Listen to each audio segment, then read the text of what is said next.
玫瑰花優雅嘅形狀，層疊嘅花瓣，展現出柔和嘅曲線，每朵花好似藝術品咁靚。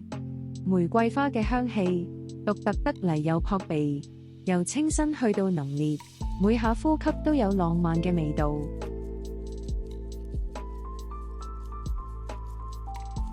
喺古希臘同羅馬嘅時期，玫瑰已經成為愛同美嘅象徵，承載住深厚文化意義同內涵。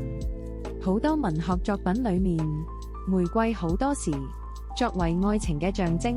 莎士比亞經常提到呢啲花，花係情感交流嘅重要媒介，唔理係求婚抑或係多謝，總會恰如其分，表達心意。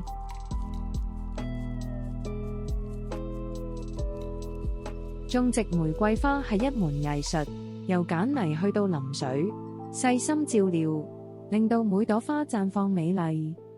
觀察花嘅嫩芽，去到盛開嘅過程，好似見證生命嘅奇蹟，叫人感受到自然嘅美好。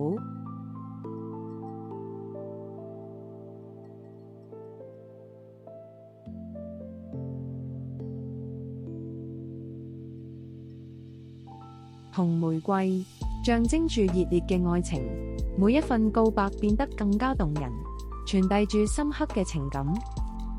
市場上有幾百種玫瑰花，每種都有唔同嘅特點，滿足唔同人嘅需求同埋喜好。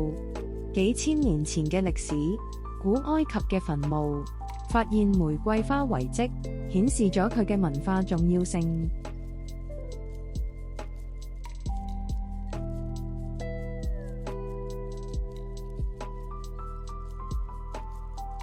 白玫瑰象徵住純潔，尤其喺婚禮上面，讓愛情嘅誓言變得更加神聖。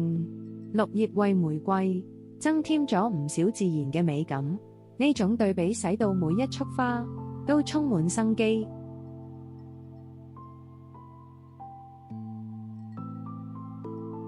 迷人嘅玫瑰香氣，好多時用喺香水上面，成為愛情嘅象徵，叫人難以忘懷。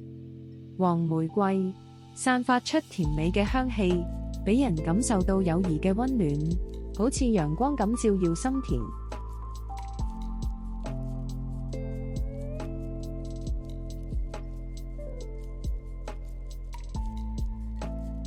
喺各種文化裏面，玫瑰都係愛同埋美嘅代表，都係詩歌同埋藝術靈感嘅泉源。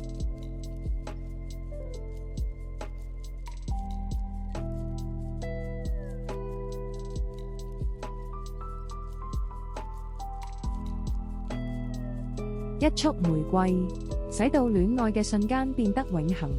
求婚或者紀念日，佢都係最佳嘅代言人。